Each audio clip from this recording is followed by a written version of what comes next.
अथ श्रीयोगेश्वरी सहस्रनाम श्रीगणेशाय नमः। अथ श्रीयोगेश्वरी सहस्रनाम प्रारम्भः। ॐ या तुर्या परा देवी दोषत्रयविवर्जिता सदानन्दतनुश्शान्ता सैवाहमहमेव सा यस्या संस्मरणादेव क्षीयन्ते भवभीतयः तान्नमामि जगद्धात्रीं योगिनीं परयोगिनीं। महदादिजगद्यस्या जातं स भुजङ्गवत्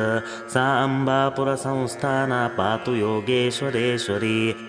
सदानन्दरूपाय प्रतीचेऽनन्तरूपिणे नमो वेदान्तवेद्याय महासेमिततेजसे। श्री ईश्वर उवाच यो नित्यं पूजयेद्देवी योगिनी योगवित्तमां तस्यायुः पुत्रसौख्यं च विद्यादात्री भवत्यसौ। यो देवी भक्तिसंयुक्तस्तस्य लक्ष्मीश्च किङ्करी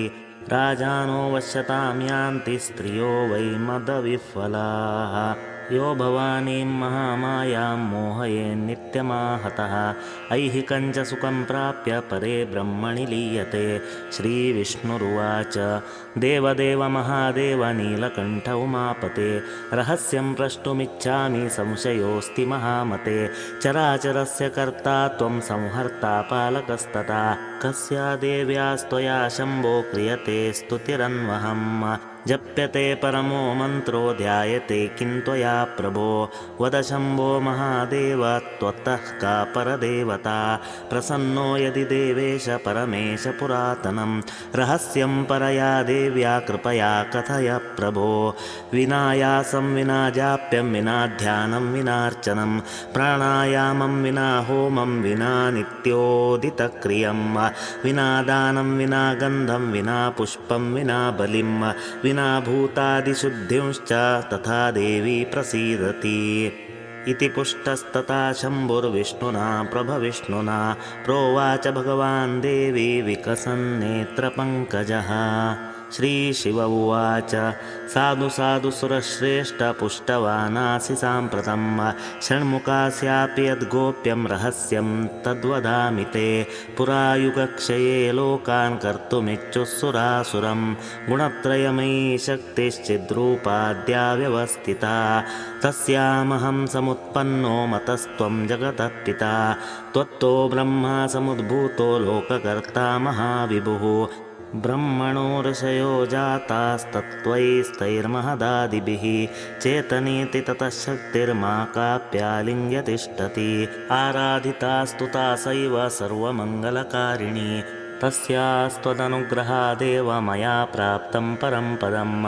स्तौमित्तां च महामायां प्रसन्ना च ततः शिवा नामानि ते प्रवक्ष्यामि योगेश्वर्या शुभानि च।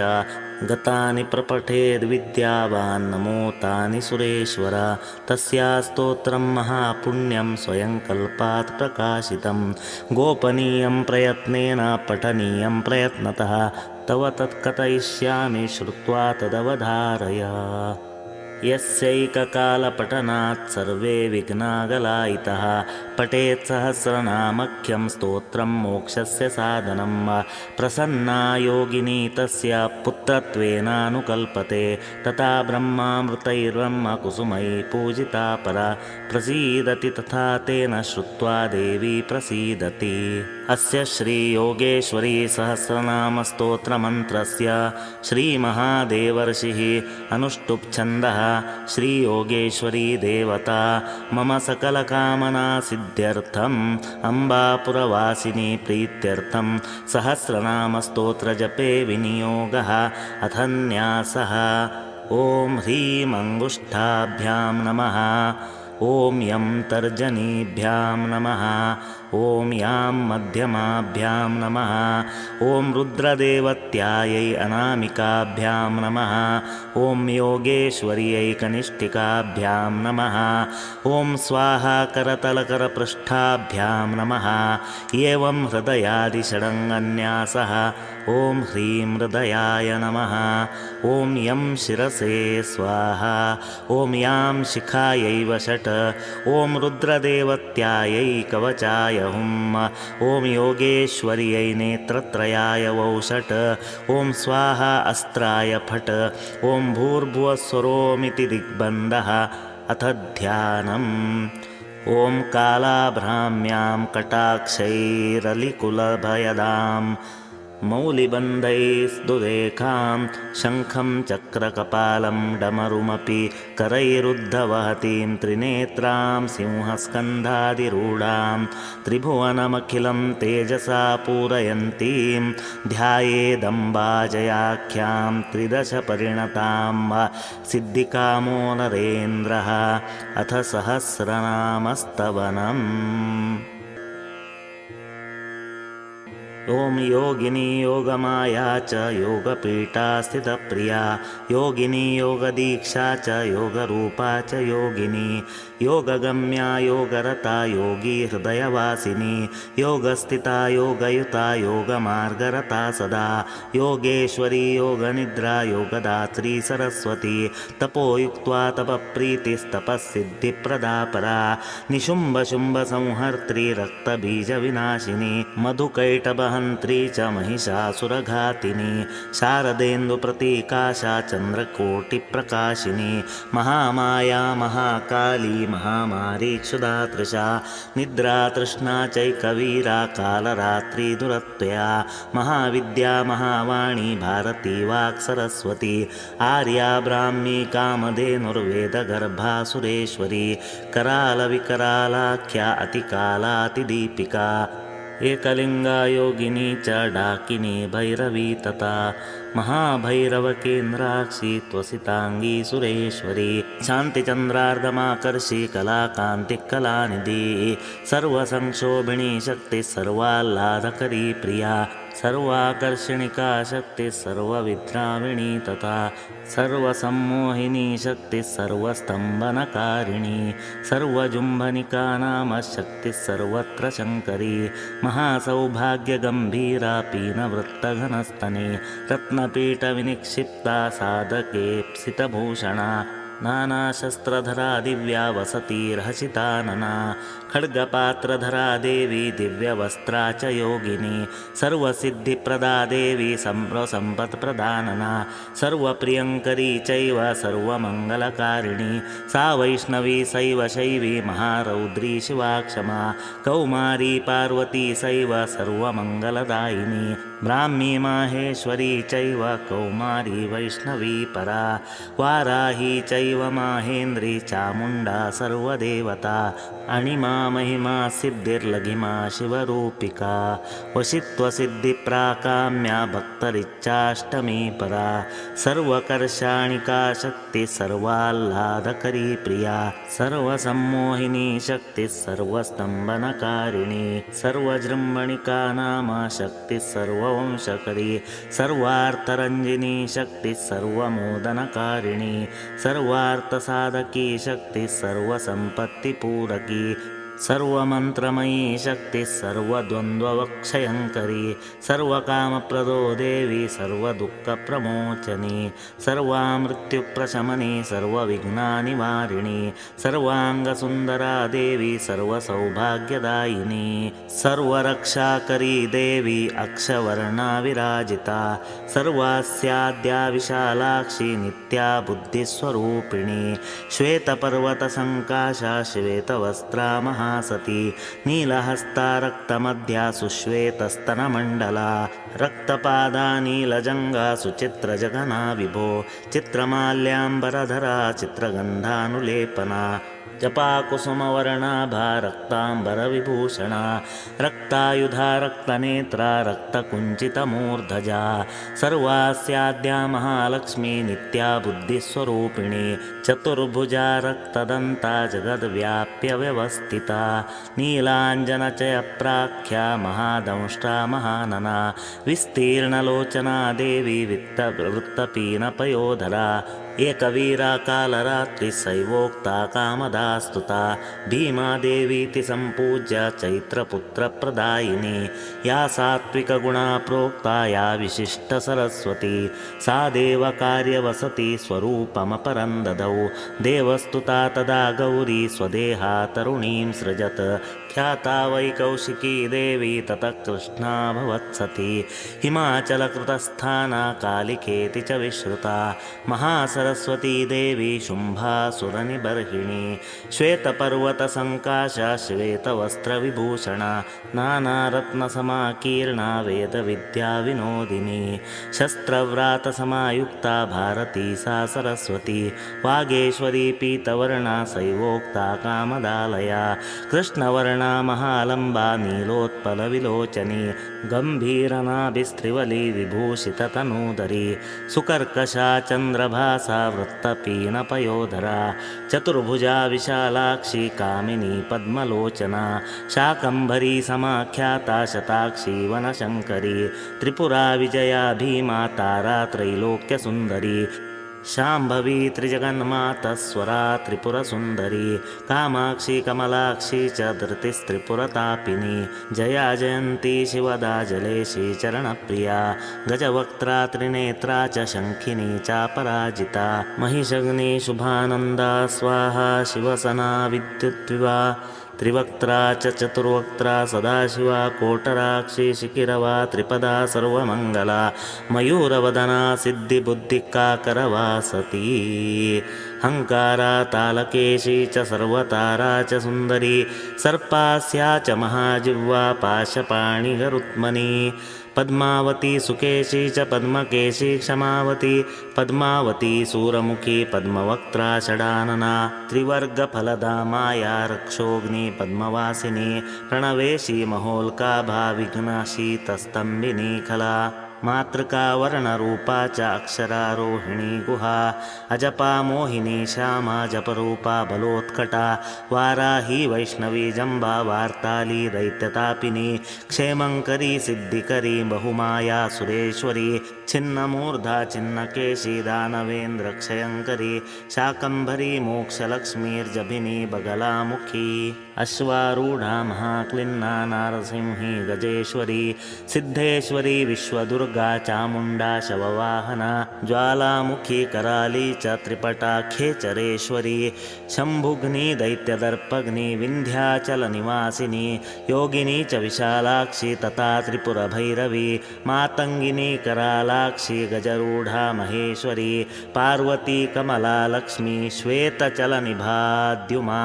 कात्यायनी शङ्करवा गुर्गुरा सिंहवाहिनी नारायणीश्वरी चण्डी घण्टाली देवसुन्दरी विरूपा वामनी कुब्जा कर्णकुब्जा घनस्तनी नीला शाकम्भरी दुर्गा सर्वदुर्गार्तिहारिणी दंष्ट्रा किन्तमुखा भीमा नीलपत्रशिरोधरा महिषग्नि महादेवी कुमारी सिंहवाहिनी दानवास्तर्जयन्ती च सर्वकामदुधा शिवा कन्याकुमारिका चैव देवेशी त्रिपुरा तथा कल्याणी रोहिणी चैव कालिका चण्डिका परा शाम्भवी चैव दुर्गा च सुभद्रा च यशस्विनी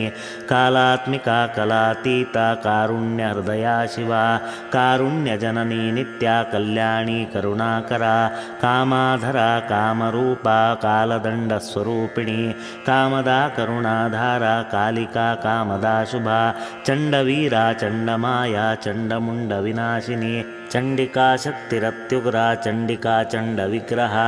गजानना सिंहमुखी रुद्रास्या च महेश्वरी उष्ट्रग्रीवा हयग्रीवा कालरात्रिर्निशाचरी कङ्काली रौद्रचीत्कारी फेत्कारी भूतडामरी वाराही शरभास्या च शताक्षी मांसभोजनी कङ्काली रौद्रचीत्कारी फेत्कारी भूतडामरी उलूकिका शिवारावा धूम्राक्षी चित्रनादिनी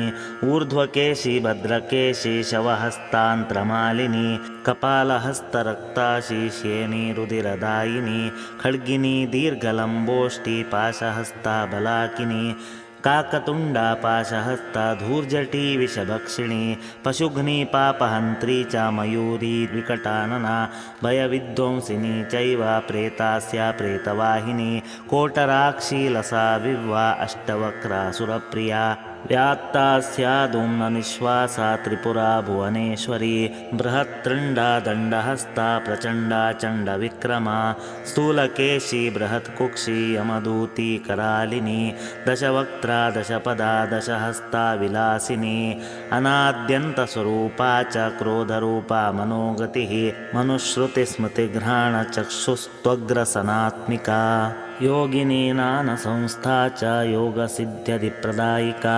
उग्रिणी उग्ररूपा च उग्रतारा व उग्रिणी उग्ररूपधरा चैव उग्रेशी उग्रवासिनी भीमा च भीमकेशी च भीममूर्तिश्च भामिनी भीमा च भीमरूपा च भीमरूपा जगन्मया खड्गिन्यभयहस्ता च घण्टाडमरुधारिणी पाशिनी नागहस्ता च योगिन्यङ्कुशधारिणी यज्ञा च यज्ञमूर्तिश्च दशयज्ञविनाशिनी यज्ञदीक्षाधरा देवी यज्ञसिद्धिप्रदायिनी हिरण्यबाहचरणा शरणागतपालिनी अनाम्न्यनेकनाम्नी च निर्गुणा च गुणात्मिका नमो जगत्प्रतिष्ठा च सर्वकल्याणमूर्तिनी ब्रह्मादिसुरवन्द्या च गङ्गाधरजटस्थिता महामोहा महादीप्तिसिद्धिर्विद्या च योगिनी योगिनी चण्डिका सिद्ध्या सिद्धसिद्ध्या शिवप्रिया शरयूर्गोमती भीमा गौतमी नर्मदामही भागीरथी च कावेरी त्रिवेणी गण्डकीशरा सुषुप्तिर्जागृती निद्रा स्वप्नातुर्या च चक्रिणी अहिल्यारुन्धती चैव तारा मन्दोदरी तथा देवी पद्मावती चैव त्रिपुरेशस्वरूपिणी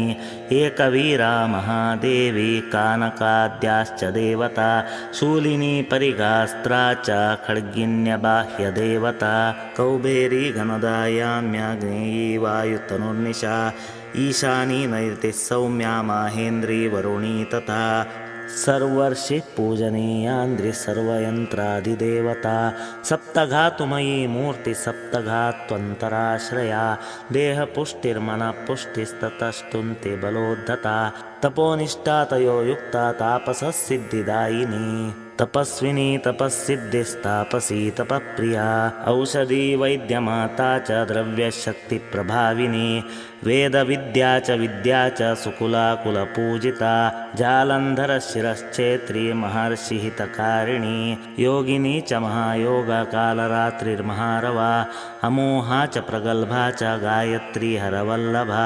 विप्राख्या व्योमकारा च मुनिविप्रप्रिया सती जगत्कीर्ति जगत्कारी जगश्वसा जगनिधिः जगत्प्राणा जगद्दंष्टा जगज्जिह्वा जगद्रिया जगच्चक्षुर्जगद्घ्राणा जगच्छोत्रा जगन्मुखा जगच्छत्रा जगद्वक्त्रा जगद्भर्त्री जगत्पिता जगत्पत्नी जगन्माता जगद्धात्री जगत्सुहृत् जगद्धात्री जगत्प्राणा जगद्योनिर्जगन्मती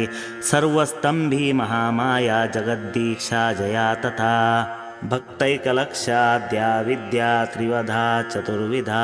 इन्द्राक्षी पञ्चरूपा च सहस्ररूपधारिणी मूलादिवासिनी चैव अम्बापुरनिवासिनी नवकुम्भा नवरुचिकामज्वाला नवानना गर्भज्वाला तथा बाला चक्षुर्ज्वाला नवाम्बरा नवरूपा नवकला नवनाडी नवानना नवक्रीडा नवविधा नवयोगनिका तथा वेदविद्या महाविद्या विद्यादात्री विशारदा कुमारी युवती बाला कुमारी व्रतचारिणी कुमारी भक्तसुखिनी कुमारी रूपधारिणी भवानी विष्णुजननी ब्रह्मादिजननी परा गणेशजननी शक्तिकुमारजननी शुभा भाग्याश्रया भगवती भक्तभीष्टप्रदायिनी भगात्मिका भगधरा रूपाणी भगमालिनी भवरोगहरा भव्या शुभ्रपूर्वमङ्गला सर्वाणी चपलापाङ्गी चारुचन्द्रा कालपरा विशालाक्षी विश्वमाता विश्ववन्द्या विलासिनी शुभप्रदा शुभवार्ता कृतपीनपयोधराः अम्बा संसारमतिनी मृडानी सर्वमङ्गला विष्णुसंसेविता शुद्धब्रह्म्यादिसुरसेविता परमानन्दशक्तिश्च रमानन्दरूपिणी परमानन्दजननी परमानन्दप्रदायिनी परोपकारनिरता परमा भक्तवत्सला आनन्दभैरवी बाला भैरवी बटुभैरवी श्मशानभैरवी काली भैरवी रुरुभैरवी पूर्णचन्द्राभवदना पूर्णचन्द्रनिभांशुका शुभलक्षणसम्पन्ना शुभनन्तगुणार्णवा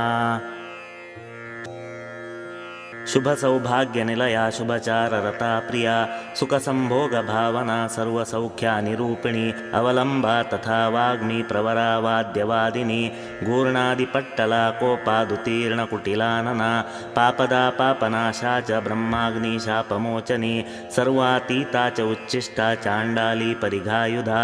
ओंकारी वेदकारी च ह्रींकारी सकलागमा यंकारी चर्चिता चर्चिता चक्ररूपिणी महाव्याधवरारोहा धनुर्बाणधराधरा लंबिनी च पिपासा चक्षुधा संदेशिका तथा भुक्तिदा मुक्तिदेवी सिद्धिदा शुभदायिनी सिद्धिदा बुद्धिदा माता वर्मिणी फलदायिनी चंडिका चंडमथिनी चंडदर्पनिवारिणी चंडमार्तंडनयना चंद्राग्निनयना सती सर्वांगसुंदरी रक्ता रक्तवस्त्रोत्तरीयका जपा पावकिं सदुरा रक्तचन्दनधारिणी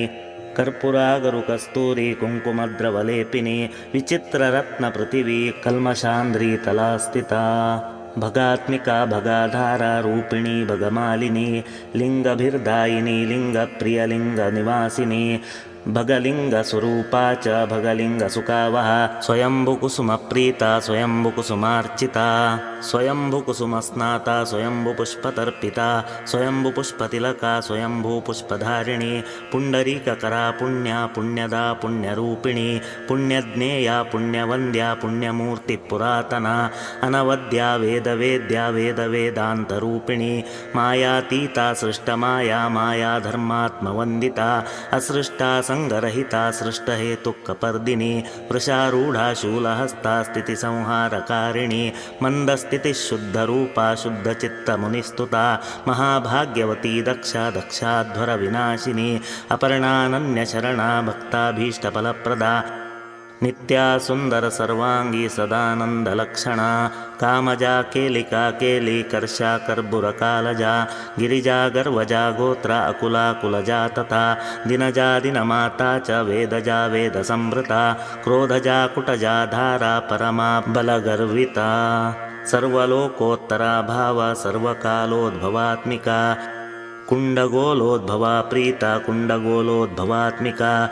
कुंदपुष्प सदा प्रीति पुष्पगोल सदारतिः शुक्रमूर्ति शुक्रदेह शुक्रपूजितमूर्तिनी विदेहा विमला शुक्रा चौंडा कर्नाटकी तथा त्रिमाता उत्कला मौंडी विरेखा वीरवंदिता श्यामला गौरवी पीना मागधेश्वरवंदिता पार्वती कर्मनाशा च कैलासवासिका तथा शालिग्रामशिलामाली शार्दूला पिङ्गकेशिनी नारदा शारदा चैव रेणुका गगनेश्वरी धेनुरूपा रुक्मिणी च गोपिका यमुनाश्रया सुकण्ठा कोकिला मेना चिरानन्दा शिवात्मिका गन्धर्पकोटिलावण्या सुन्दरा सुन्दरस्तनी विश्वपक्षा विश्वरक्षा विश्वनाथप्रिया सती योगिनी योगयुक्ता च योगाङ्गध्यानशालिनी योगपट्टधरा मुक्ता मुक्तानां परमा गतिः कुरुक्षेत्रवती काशी मथुरा कान्त्यवन्तिका अयोध्या द्वारका माया तीर्था तीर्थकरी प्रिया त्रिपुष्करा प्रमेया च कोशस्था कोशवासिनी कुशावर्ता कौशिकी च कोशानां कोशवर्धिनी पद्मकोशा कोशदाक्षी कुसुम्बकुसुमप्रिया तुलाकोटिचकाकुत्स्था कुक्कुटा चरवाश्रया ॐ ह्रीं यं यां रुद्रदैवत्यायै योगेश्वर्यै स्वाहा पुत्रदा पौत्रदा पौत्री दिव्यदा दिव्यभोगदा आशापूर्णा चिरञ्जीवी लङ्का भयविवर्धिनी स्तृक्स्त्रुवा सामिधेनी च सुश्रद्धा श्राद्धदेवता माता मातामही तृप्ति पितुर्माता पितामही स्नुषा दौहित्रिणी पुत्री लोकक्रीडाभिनन्दिनी पोषिणी शोषिणी शक्तिर्दक्षिणी शक्तिर्दीर्घकेशी सुलोमशा सप्ताब्धिसंश्रया नित्या सप्तद्वीपाब्धिमेकला सूर्यदीप्तिर्वज्रशक्तिर्मदोन्मत्ता च पिङ्गला सुचक्रा चक्रमध्यस्था चक्रकोणनिवासिनी सर्वमन्त्रमयी विद्या सर्वमन्त्राक्षरावरा सर्वज्ञदा विश्वमाता भक्तानुग्रहकारिणी विश्वप्रिया प्राणशक्तिरनन्तगुणनामधीः पञ्चाशद्विष्णुशक्तिश्च पञ्चाशन्मातृकामयी द्विपञ्चाशद्वपुश्रेणी त्रिषष्ट्यक्षरसंश्रया चतुष्षष्टिमहासिद्धिर्योगिनी वृन्दवन्दिनी चतुष्षड्वर्णनिर्णेयी चतुष्षष्टिफलानिधिः अष्टषष्टिमहातीर्थक्षेत्रभैरववासिनी चतुर्नवतिमन्त्रात्मा षण्णवत्याधिकप्रिया सहस्रपत्रनिलया सहस्रपणिभूषणा सहस्रनामसंस्तोत्रा सहस्राक्षबलापहा प्रकाशाख्या विशालाक्षा प्रकाशिकविमर्शका निर्वाणचरणा देवी चतुश्चरणसंज्ञका चतुर्विज्ञानशक्त्याढ्या सुभगा च कियायुता स्मरेशा शान्तिदायिच्चा इच्छाशक्तिसमन्विता निशाम्बरा च राजन्या पूजिता च निशाचरी सुन्दरी चोर्ध्वकेशी च कामदा मुक्तकेशिका मानिनीति समाख्याता वीराणाञ्जयदायिनी यामलीति समाख्याता नासाग्रबिन्दुमालिनी या कङ्का च करालाङ्गी चन्द्रकाला च संश्रया चक्रिणी शङ्किनी रौद्रा एकपादा त्रिलोचना भीषणी भैरवी भीमा चन्द्रहासा मनोरमा विश्वरूपा महादेवी घोररूपा प्रकाशिका कपालमालिकायुक्ता मूलपीठस्थिता रमा योगिनी विष्णुरूपा च सर्वदेवर्षिपूजिता सर्वतीर्थपरा देवी तीर्था दक्षिणतस्थिता श्रीसदाशिव उवाच दिव्यनामसहस्रन्ते योगेश्वर्यामयेरितं यः पठेत् पाठयेद्वापि न मुक्तो नात्र संशयः अष्टम्यां भूतपौर्णम्यां नवम्यां दर्शभौमयोः अयनेषु परागे च पुण्यकाले विशेषतः सर्वसौभाग्यसिद्ध्यर्थं जपनीयं प्रयत्नतः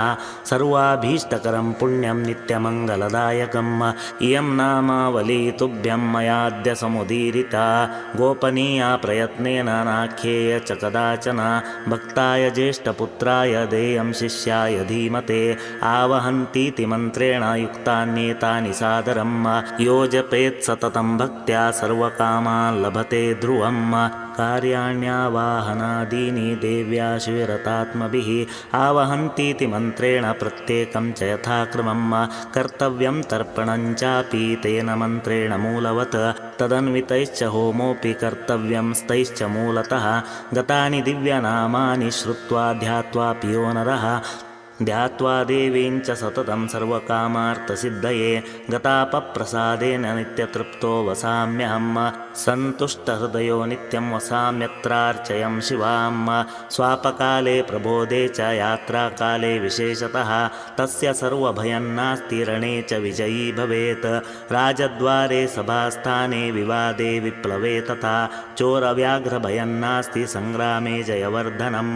क्षयापस्मारकुष्ठादिता तापज्वरनिवारणं महाज्वरं तथात्युग्रं शीतज्वरनिवारणं दोषादिसन्निपातं च रोगाणां हन्तिवर्चया भूतप्रेतपिशाचाश्च रक्षां कुर्वन्ति सर्वशः जपेत् सहस्रनामाख्यं योगिन्याः सर्वकामदं यं चिन्तयते कामं तं प्राप्नोति निश्चितं त्रिकालमेककालं वा श्रद्धया प्रयतः पठेत् सर्वान् रिपून् क्षणात् यः पुमां श्रियमाप्नुयात् डाकिनी शाकिनी चैव वेताल ब्रह्मराक्षियां कूष्माण्डदिभयं सर्वं नश्यति स्मरणात् ततः वने रणे महाघोरे कारागृहनियन्त्रके सर्वसङ्कटनाशार्थं स्तोत्रपाठः सुसिद्धये वन्ध्या वा काकवन्ध्या वा मृतवन्ध्या च याङ्गना श्रुत्वा स्तोत्रमिदं पुत्रान् लभते चिरजीविनः